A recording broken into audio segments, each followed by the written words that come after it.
अस्सलाम वालेकुम, मैं अबू एमल। हम एक हैदराबाद की एक ऐसी मुअज़्ज़िज़ शख्सियत के मकान पर है जिनको बताना बेहद ज़रूरी है। शेख इब्राहीम मेरी मुराद है। ऐसा इनके घर पे कलेक्शन है कि डॉक टिकटों के अलावा और नादिर नायाब ऐसी कीमती अशिया आपके घर में है। यूँ कहा जाए तो कम होगा कि आप शेख इब्राहीम साहब ने अपने घर को एक म्यूज़ियम की शक्ल दी है। बेइंतहा कलेक्शन है आपके पास निज़ाम मीर, उस्मान अली ख़ां और महबूब अली ख़ां के दौर का, और इसके अलावा डाक टिकटों का तो कसीर स्टॉक है आपके पास। मज़ीद तफ़सीलात जानने के लिए मैं शेख इब्राहीम साहब से गुफ्तगू का आगाज़ करता हूँ। इब्राहीम साहब, मेरा सवाल ये है कि आपकी तालीम कहाँ से हुई जी और जी। आपको ये शौक़ कैसे पैदा हुआ? अच्छा अच्छा। जी। सब बेसिक मेरी पैदाइश पुराना पुल रहीमपुरे में है, तो मेरी प्राइमरी एजुकेशन वहीं रहीमपुरे में हुई। उसके बाद मैं मुस्तैदपुरे में 3 क्लास तक रहा वहाँ पर। 8th के बाद फिर मैं गोशा महल हायर सेकेंडरी स्कूल में वहाँ पढ़ा। वहाँ एजुकेशन ख़त्म होने के बाद मैं फिर डिग्री कॉलेज के लिए निज़ाम कॉलेज से उससे किया। फिर यूनिवर्सिटी से मैं LLB किया। इसी दौरान फिर मैं मेरा शौक़ भी जो इसी उसमें ही बढ़ते गया, उसी में पढ़ते गया जी। उसके बाद मुझे मौका मिला तो मैं सऊदी अरब चला गया। 1975 में गया। वहाँ 75 में मैं वहाँ सीधा पहले ज़ाहिद ट्रैक्टर ज्वाइन किया। ज़ाहिद ट्रैक्ट में तकरीबन मैं 8 या 9 साल काम किया वहाँ पर। वहाँ से ज़ाहिद में काम करने के बाद फिर मैं बैंक में गया। वहाँ कुछ और अच्छे मौके मिले मुझे। बैंक में मेरी लॉन्ग सर्विस रही वहाँ पर। बैंक में रहने तक मैं बैंकर था वहाँ पर, ऑथराइज सेक्रेटरी था, और वहाँ एक रिस्पॉन्सिबल वर्क था फॉरेन रिलेशन डिपार्टमेंट का। उसमें मेरे को काफ़ी लोगों से मिलने बात करने का मौका मिला। तो उसके साथ ही मेरे को दूसरे और कंट्रीज़ में जाने का इत्तेफाक हुआ एग्ज़िबिट्स करने का। और एज ए कमिश्नर भी मैं गया वहाँ पर। कमिश्नर से मतलब ये रहता है कि जितने और भी लोग जो एग्ज़िबिट्स करते हैं ना, तो उनका कलेक्शन भी हम साथ लेके जाते हैं वहाँ पर। तो उसमें गया। तो उसमें ये होता था साहब कि बहुत से एग्ज़िबिट्स के लिए बाज़ वक़्त तो इतना प्रेस होता था कि लोग को दूसरी कंट्रीज़ वाले हमको मेरे को ये कहते थे वहाँ पर कि भाई कि मेरा कलेक्शन को भेजो वहाँ। वजह ये थी कि उसके अंदर हमारे जो एक स्टैंडर्ड बन गया था हमारा, तो उसमें काफ़ी यानी ऐसे ऐसे ऐसे आइटम्स रहते थे, तो लोगों को देखने में बहुत काफ़ी दिलचस्पी रहती थी उसमें।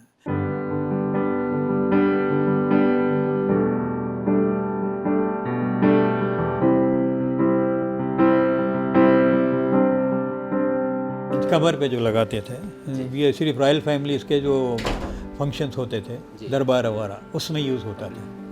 ये महबूब बादशाह का 1905 में जो सिल्वर जुबली हुई थी, उनका मेडल है ये। इसके पीछे देखिए आप, ये तकरीबन 5 कंट्रीज़ के फ्लैग है। उसमें हैदराबाद का फ्लैग भी है, अमेरिका का भी है, जर्मनी का है। जिसके पीछे किला है, ये सिल्वर जुबली का है। ये दूसरे और अलग डिपार्टमेंट्स के नहीं।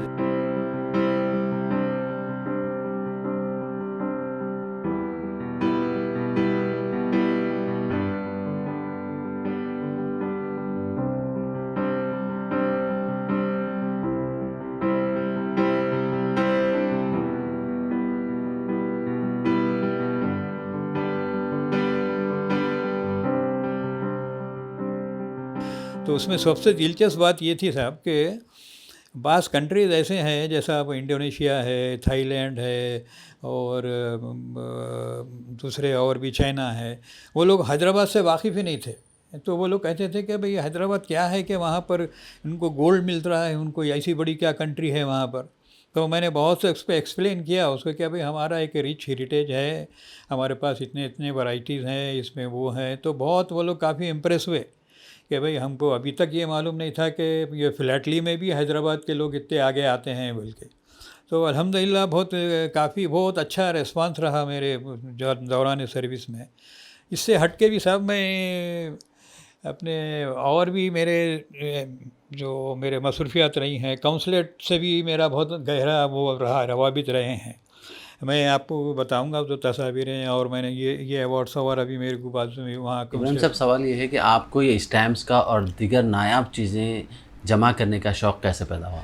सब बहुत शुरू से ही, मैं बचपन से ही कोई ना कोई छोटी मोटी चीज़ों को मैं जमा करता था। और मुझे ज़्यादा मेरे को इंस्पायरेशन मिला मैं यहाँ से जब जाने के बाद। वजह ये थी कि 2-3 चीज़ें थी। एक चीज़ तो पैसे की कमी नहीं थी, खुली बात। और दूसरी चीज़ ये थी कि वहाँ मुझे सऊदी अरब फिलेटलिक सोसाइटी में जाने के बाद से मेरे को बहुत वो लोगों की वो रही, सपोर्ट रही, समझिए कि वो लोग मेरे को काफ़ी यानी हमेशा पुश करते थे। तो अक्सर ये होता है वहाँ पर कि हर एग्ज़िबिशन क्या है, 10 साल में एक बार इसका नंबर आता, कोई भी फिलेटलिक एग्ज़िबिशन हो। अगर फ़र्ज़ कीजिए इंडिया में आज 20 में 2020 में हो गई, तो अब नेक्स्ट 30 में ही होगी वहाँ पर। इसी तरीके से हर कंट्री में 10-10 साल में एक मरतबे आता था। और उसके लिए भी उसका एक क्राइटेरिया होता वहाँ पर, यानी जो जजमेंट होता। तो उसमें क्या है, इसका एक FIP बोल के एक फेडरेशन है वहाँ स्विट्ज़रलैंड की, तो वो लोग इसको, उनके जूरीज़ रहते हैं, उसके एक्सपर्ट रहते हैं। तो वो लोग उस हिसाब से जज करके उसको हमारे को मार्क्स देते हैं। उस हिसाब से हमको जो भी अवार्ड्स मिलना है वो मिलते हैं उसमें। जी जी, ये बहुत रेयर प्लेक्स हैं जो निज़ाम्स के यानी प्राइवेट उसमें दिया गया था इसको। अब ये पूरा जो जितना देख रहे हैं आप, ये पूरा गोल्ड में है। ये वो जो ब्लैक जितना भी है ये पूरा सिल्वर है, बाद में ब्लैक होता था वो। अब ये जितना है ये ब्रॉस का है, बहुत थिक ब्रॉस है, इतना मोटा ब्रॉस है। और ख़ास बात ये है कि इसके अंदर निज़ामुल मुल्क आसिफ जा हर एक जगह लिखा है, निज़ामुल मुल्क आसिफ जा, निज़ामुल मुल्क आसिफ जा।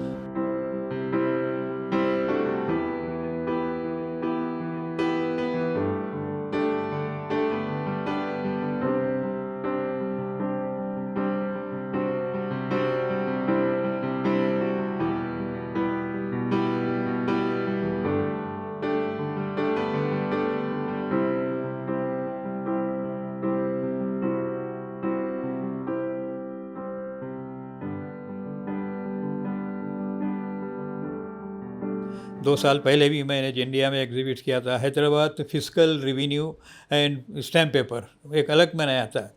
ये फील्ड में आज तक किसी ने भी हाथ नहीं डाला था। तो अल्हम्दुलिल्लाह उसमें भी मुझे गोल्ड मिला और बहुत अच्छा मैंने काफ़ी मेहनत की उसके पीछे। बहुत ऐसे नायाब यानी हैदराबाद के ख़दीम ऐसी पोस्टल हिस्ट्री यानी ऐसे आइटम्स जिससे रेवेन्यू जनरेट होती थी, जैसे टोबाको के सील्स हैं, या फिर हमारे टोटी पास बोल के आते थे। जैसे सिकंदराबाद से अगर हैदराबाद कोई चीज़ ला रहे हैं तो कितनी सेंधी ला रहे हैं, क्या हिसाब से ला रहे हैं, उसके लिए एक अलग रेट रहता था। वो एक चीज़ है। टूल टिकट होता था, अगर कोई यानी सिकंदराबाद ये और आपके जो ब्रिटिश रेसिडेंसी का एरिया था, वहाँ से अगर हैदराबाद आना हो, 2 आने टिकट देना पड़ता था उसको। तो एक लिहाज से हमारे पास हैदराबाद में इतनी अच्छी यानी रेवेन्यू थी। हैदर अली पाशा के पीरियड में ख़जाना उतना वो नहीं था, मगर उस्मान अली पाशा आने के बाद से बहुत काफ़ी चेंजेस आए, हर फील्ड में काफ़ी चेंजेस आए। मैंने बहुत सा स्टडी की, ना सिर्फ ये फ्लैटली में किया, बल्कि मेरे पास अल्हम्दुलिल्लाह हैदराबाद के बहुत सी किताबें हैं, लाइब्रेरी है मेरे पास, जिसमें उर्दू इंग्लिश के भी हैं, बड़े बड़े क़ीमती किताबें हैं। और बहुत सी चीज़ें ऐसी हैं जो ज़्यादा बहुत ही नायाब है, मैंने तकरीबन बाहर से लिया है। तो वो जैसे स्टैम्प्स है, स्टैम्प्स के ऊपर जो प्रोसेसिंग होती थी, यानी पहले डिज़ाइन कैसा बनता था, दूसरा कब बना, तीसरा कब, पेंसिल से आखिर में कैसे आया, वो उस किस्म की स्टडी पूरी एक वो रहता था। उसके बाद उसके एस्से बनते थे, कंपोजिट एस्से बनते थे जो हाथ से इनग्रेव होते थे वो। तो उसके बाद में फिर वो प्रिंटिंग के लिए जाते थे। वो एक स्टडी है इन पूरी उसकी। ये भी वही है, देखिए मिडल ईस्ट का ये डिफरेंट है। इसमें ये मैट्रिकुलेशन का है, सदाकतनामा मैट्रिकुलेशन। ये हैदराबाद का सबसे पहला स्टैम्प पेपर है, बहुत नया, बहुत रेयर है। ये जिस वक्त यानी ब्रिटिश इंडिया से 3 एरिया हैदराबाद उसमें मिल गए थे, जिसमें एक रायचूर था, लिंगोस्कर था, अम्बेडकर था।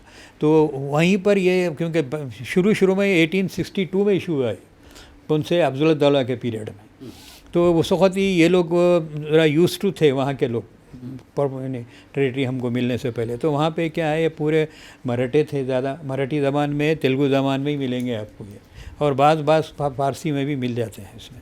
देखिए हैदराबाद का सबसे यानी हाईएस्ट डिनोमिनेशन का पेपर है सब, ये 2000 रुपये का। ये कितने साल पुराना है ये? सब 1880 का है ये। 1880 का 2000 रुपये। 2000 रुपये। जिस वक्त हैदराबाद में आप करेंसी का अंदाज़ा लगाइए उस वक्त क्या थी, और उस वक्त अब उस वैल्यू के भी स्टैम्प पेपर यूज़ हुए हैं। ये क्या है, कोई जागीरदार अपने बेटे को कुछ हिबा कर रहे थे, उसका है ये।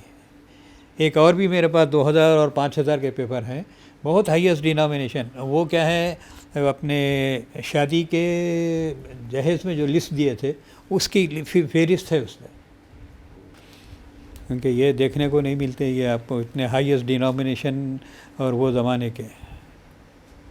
ये पूरी लिस्ट है इसके अंदर, ये शादी में जो दिए थे उसकी, इसके बैक साइड के ऊपर पूरा नाम वगैरह पूरा लिखा है इसका।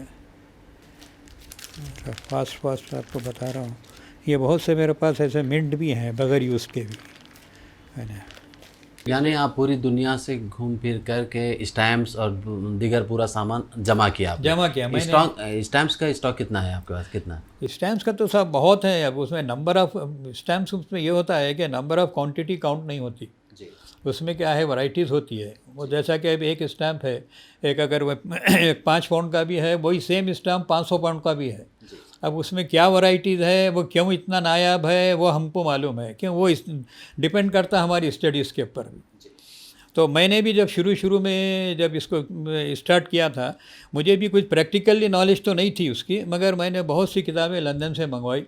उसके बाद न सिर्फ किताबें, बल्कि जो पीरियड से मैं शुरू करा था उसके 50 साल पहले के भी ऑक्शन कैटलॉग्स वगैरह मैंने मंगवाए, ताकि मुझे अंदाज़ा हो जाए कि कौन कौन सी चीज़ हैदराबाद की कहाँ अवेलेबल है, कितने में है, और ये कहाँ मिल सकती है। तो उससे मेरे को काफ़ी मदद मिली। Industrial exhibition Hyderabad Deccan, opening ceremony on और डेटेड 15 अर्शिता 1356। ये ज़मीमा है, ये ज़मीमा है। कौन सा पेपर? ये सियासत का ज़मीना है। ये इसके अंदर तफसीलात पूरे लिखे हैं, हालात ज़िंदगी, कब जनाजा कब जाएगा, कब वो होगा, पूरी तफसील है इसमें। बहुत नया पेपर है ये रहनुमाए दक्कन का है साहब। ये सियासत है, ये रहनुमाए दक्कन है। तारीख साहब 24 फरवरी 67। हाँ 67 में इंतकाल हुआ ना साहब उनका, तो उसी दिन ज़मीमा है ये, क्योंकि अखबार भी नहीं है ये तो। हाँ ज़मीमा निकला था। बहुत डिटेल में दिया इसने भी ये पूरा, उसका फिर मैं इधर लगाया थोड़ा सा। अपनी आमदनी का तकरीबन अमाउंट आप क्या इसी में खरीदी में लगाते थे? नहीं साहब, मैं एक ज़िम्मेदार आदमी हूँ माशाल्लाह, मेरे भी बच्चे हैं, तो इसमें भी मैंने काफ़ी ख्याल रखा है। मगर बहुत सारा, और मुझे बहुत बड़ा एडवांटेज आज इंडिया में इस वक्त मिला है मुझे, कि जो चीज़ मामूली चीज़ भी मैं बताता हूँ, अगर मैं कल भी अगर कोई एक पोस्टेज से कोई चीज़ आए तो उसके ऊपर बग़ैर कस्टम ड्यूटी दिए के आप छोड़ नहीं सकते। मैं समझता हूँ ये कोविड की वजह से भी गवर्नमेंट कुछ अपने पॉलिसीज़ चेंज की है, तो मैं वहाँ होने की वजह से ज़्यादातर चीज़ें मैं वहीं मंगवाता था, तो मेरे को पोस्टेज की भी सहूलत थी, बहुत सेफ़ डिलीवरी मिलती थी मुझे। स्टैम्प्स के अलावा किन किन चीज़ों से ज़्यादा दिलचस्पी रही है, आप बता सकते? बहुत है साहब मेरे को, यानी आप अगर मज़हबी अगर लिहाज से अगर देखें तो मेरे को एक बड़ा एक शौक़ रहा शुरू से, क्योंकि सऊदी अरब में रहने की वजह से काफ़ी अरसा में वहीं जद्दा में गुजारा, तो मेरे को मक्का मदीना वगैरह कई मरतबे जाने आने का भी इत्तेफाक होता था। तो मेरे को चूँकि शुरू से ही थोड़ी थोड़ी चीज़ें जमा करने का शौक़ था, तो मैंने बहुत नायाब किस्म के वो ज़माने के भी पिक्चर पोस्ट कार्ड्स वगैरह मैंने बहुत जमा किया। न सिर्फ सऊदी अरब में ही किया, बल्कि बाहर से भी मंगवाता था मैं। अभी आप ये जो मैं आपको बता रहा हूँ साहब, ये पुराने क़दीम कार्ड्स हैं, ये तकरीबन 1880 के करीब के हैं ये कार्ड्स। ये ओरिजिनल कार्ड्स हैं। इसके पीछे आप देख सकते हैं पूरा, यानी पोस्ट कार्ड्स वगैरह पूरा लिखा हुआ है इसके ऊपर। और ये ज़्यादातर क्या है, ये लिथोग्राफ के हैं, यानी वो पीरियड में प्रिंटिंग नहीं थी, तो लिथोग्राफ पे ज़्यादा ये प्रिंट होते थे। ये उसी का अब ये मुख्तलिफ़ डिज़ाइंस पे हैं। ये कार्ड जो है आपको वहाँ का, आपके साउथ अफ्रीका का कार्ड है, वहाँ से प्रिंट हुआ है ये कार्ड। ये कार्ड इसकी वो नहीं मालूम कहाँ पर हुई है, मगर इसके ऊपर पूरा आपको स्टैम्प्स वगैरह पूरा बॉम्बे का मिलेगा, मगर ये क़दीम डिज़ाइन है, ब्रिटिश आपके तो तुर्की ज़माने का ये। अब ये हज के मौके पर जिस वक्त ये चारों इमाम का था वहाँ पर, इमाम शाफ़ी, इमाम हम्बली, पूरे इनके पूरे वो थे वहाँ पर, टेंट्स के वैसा रहते थे, चारों चार तरफ रहते थे ये लोग। तो ये बड़ा रेयर, ये हज के मौके का है भी। ये भी, ये कार्ड जो हैं ये पूरे ये इटाली प्रिंटेड हैं, ये तुर्किश टाइप के प्रिंटेड हैं। ये इंडिया प्रिंट है वो ज़माने का। ये टर्किश है ये। इसके अंदर क्या है, आपको टर्किश का फ्लैग वगैरह भी दिखेगा यहाँ पे, ऐसा वो ज़माने का है ये उसका। मैं ख़ास तौर पे देखा कि आपके निज़ाम के दौर हुकूमत का ड्राइविंग लाइसेंस है आपके पास, राशन कार्ड है, उनके फैमिली के हकीकी के कार्ड्स है आपके पास, और मक्का और मदीना के हैदराबाद से जो होटल को वहाँ पर से आमदनी होती थी, ये तमाम चीज़ें मैंने आपके पास देखा। ये कैसा कलेक्शन? मैं ये तो यही चाह रहा हूँ साहब कि अगर यहाँ पर कोई म्यूज़ियम कोई हो तो मैं उसको तो डोनेट करने के लिए भी तैयार हूँ, मगर ये है कि बशर्ते ये है कि वो अक्सर म्यूज़ियम्स ये होते हैं कि भाई वक्तिया तौर पे गए, यानी आप रख लेते हैं मगर बाद में उसका कोई पुरसाने हल नहीं होता। मगर ये मेरा क्या है, कीमती असासा है बने आप। और मैं जहाँ तक, मैं इससे पहले भी मैं अखबारात में भी लिख चुका हूँ, पिर्ज़ा बाबर हेरिटेज बोल के बहुत से कार्ड्स भी निकाला, उस पर भी यानी मुंसीफ वगैरह में ख़तीम उसमें मेरे आ चुके हैं। तो मैं यही चाहता हूँ कि भाई कम से कम आने वाली जनरेशन को हमारे ताल्लुक़ से मालूम हो। मैं ये चाहता हूँ कि अगर कोई रिसर्च स्कॉलर है, कोई जाकर अगर कुछ देखना चाहे या कोई इस पर काम करना चाहे तो मुझे खुशी होगी, मैं बताऊँगा भी उनको तरीक़ा भी बताऊँगा। अगर कोई ये फील्ड में आना चाहता है भी तो मैं उसको मैं गाइड करने भी तैयार हूँ। मगर यही है कि उसमें सबसे बड़ी चीज़ ये है कि आपको जानकारी होना, बग़ैर किसी उसके आप कोई चीज़ में हाथ नहीं डाल सकते। क्या आपके बच्चों को ये दिलचस्पी है? हम मेरे छोटे लड़के को है, मैं कोई थोड़ा बहुत दानिश को थोड़ा बहुत बताता हूँ, उसको भी मालूमात हैं काफ़ी, वो दूसरे बैचेस वगैरह में उसमें इंटरेस्ट है उसको। आखिर में हमारे देखने वालों के लिए कुछ पैगाम तो क्या साहब, मैं तो यही कहूँगा कि यानी बताया ना जैसा आपको कि जानकारी होना चाहिए इसमें, और जब तक आपको मालूमात ना हो किसी फील्ड में हाथ ना डालें। मगर ये है कि अपना एक हेरिटेज का प्रिजर्व भी करना चाहिए हमारे को। मैं तो यही कहूँगा कि हमारी नई जनरेशन को जितने भी है कि हमारा पास्ट जो माजी है उससे मुस्ताल्लिक़ से कुछ मालूमात हासिल करें, उससे हमको बहुत सी मदद मिलती है आइंदा। बहुत से मैं बता रहा हूँ, मैंने बहुत सीखा है इसे। मैं अगर खाली तालीम हासिल करके अगर अपनी सीधी सादी नौकरी कर लेता तो मुझे कोई मालूमात नहीं होते थे। मैंने भी बहुत इसके अंदर अपना बहुत कुछ यानी वो नहीं गंवाया नहीं है कोई चीज़। मैंने आज मुझे खुशी होती है कि मेरे पास क्या क्या चीज़ें हैं और क्या वर्थ की चीज़ें हैं, और आज कामयाब हैं, बहुत है ही नहीं, अवेलेबल ही नहीं है। बहुत से पेंटिंग्स हैं, बहुत से मैंने हासिल किया है। अब ये पेंटिंग है हमारे 1880 का हैदराबाद है, ये सुदपीस से लिया था लंदन से मैंने। तो इसको मैंने काफ़ी दोस्त से हमारे डॉक्टर साहब के किताब में भी शाये हुआ। उसके बाद में सेम इसी की कापी यहाँ पे सियासत में भी आई, दूसरी जगह भी आई, मुख्तलिफ उसमें है।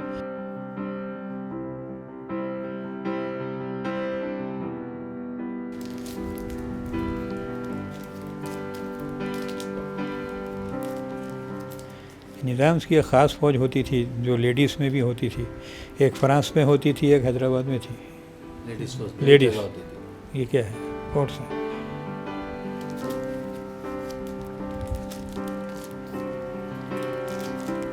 ये पूरे हैंड इनग्रेव हैं, ये आर्मी के ड्रेस हैं उनके।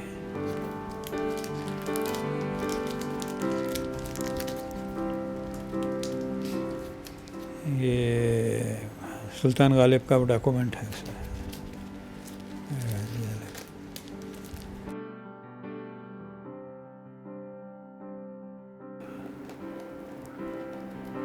ये भी बहुत रेयर है इसमें। महबूब अली बादशाह की सिग्नेचर है। हमेशा वो लोग ये करते थे, जब मजमून ख़त्म हो जाता था वहीं सिग्नेचर करते थे ताकि कोई दूसरा और नहीं करना।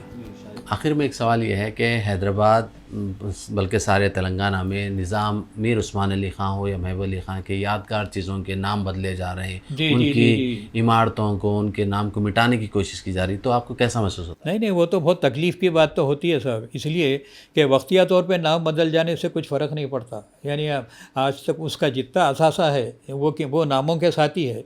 जैसा कि कोई निज़ामबाद है, एक निज़ामबाद पे किताब है मेरे मोटी, आप उसका नाम कुछ भी रख लो मगर आप उसकी तब्दील तो नहीं कर सकते। अब ये अलग बात है कि दूसरी ज़बान हमारी जो उर्दू है मगर अभी कहीं नज़र नहीं आते, वो उसके लिए हमारे को यहाँ पे कुछ काम करना पड़ेगा ताकि हमारी नई टीआरएस गवर्नमेंट तो उर्दू को दूसरी सरकारी ज़बान का ज़बानी दर्जा दी है, हाँ, लेकिन देखने में तो कुछ भी नहीं मिलता सर। वो एक बात तकलीफ दे है कुछ भी, इसलिए कि बराए नाम खाली नाम ऐसी उर्दू दिखता है। बाद वक़्त उर्दू भी देखे तो बात में को बड़ी तकलीफ़ होती। अभी आप आते वक्त देखे होंगे एक रास्ते में एक होटल है, तो उसने कुछ बिरयानी घर बोल के कोई नाम रखा अपना, वो ना पेंटर को मालूम है घर ऐसा लिखता है कि गार बोल के, गाफ अली इब्राहिम रे ऐसा। तो बड़ी तकलीफ ये होती कि नई जनरेशन को ये तक भी नहीं मालूम, उर्दू का तो स्क्रिप्ट तक नहीं मालूम है उनको। शिकवा जुल्मत शब से तो कहीं बेहतर होता, अपने हिस्से की कोई शम्मा जलाते जाते। तो हर आदमी अपने हिस्से की कुछ ना कुछ काम करना साहब, वो उसमें से। अब उसमें एक इंग्लिश में भी वो है, देखिए आप, यानी everybody can not be best, यानी but everybody can do his best. तो कोई ना कोई चीज़ तो आप अपनी करना ही चाहिए उसमें। ऐसा नहीं है कि मैं क्या कर सकता हूँ वो कर सकता हूँ। तो अब ये शौक़ का मामला भी ऐसा है कि वही है। अब जैसा अब नासिर काज़मी भी इससे पहले वो लिखे थे कि शौक़ की दीवानगी तय कर गई कई मकाम, जिस मकाम पे थी आज भी उसी मंजिल पे है। तो ये एक चीज़ ऐसा है, शौक़ अपनी जगह है मगर उसके अंदर बहुत आदमी सीखता है साहब। ये ऐसी चीज़ नहीं है कि ये क्या है पेट भरे हैं उस किस्म के बातें लोग बहुत से करते हैं, मगर आपको अंदाज़ा है कोई एक चीज़ भी आज आप मेरे को बता दीजिए कहाँ मैं इतने वर्ष में तलाश में रहता हूँ किसी भी चीज़ की, निज़ाम्स के, आर्मी के, इसके बटन्स बट ये वो दुनिया भर के, एक बटन आज नहीं मिलता हमको, बड़ी तकलीफ़ होती है उससे। ज़्यादा अगर टाइम दे सकते हैं तो आपको मैं इतना बता सकता हूँ कि आप बताते बताते थक जाएंगे उसमें। जी शुक्रिया, आपने हमको इतना वक्त दिया। जी। मैं शेख इब्राहिम साहब के बारे में इतना कहूँगा कि मैंने सालार जंग म्यूज़ियम को बचपन से कई मरतबा जाकर देखा है। अगर सालार जंग म्यूज़ियम के बाद अगर कहीं कलेक्शन है तो शेख इब्राहिम साहब के मकान पर कलेक्शन है। अल्लाह इनकी सेहत लंबी अता फ़रमाए और अच्छी सेहत और लंबी उम्र अता फ़रमाए। इनके लिए ख़ास दुआओं में याद रखें, क्योंकि इन्होंने हैदराबाद की शान और तहज़ीब को ज़िंदा रखने के लिए सारी दुनिया का सफ़र करते हुए इतना नायाब कलेक्शन जमा किया है जो देखने से ताल्लुक़ रखता है। मैं अबू अमल।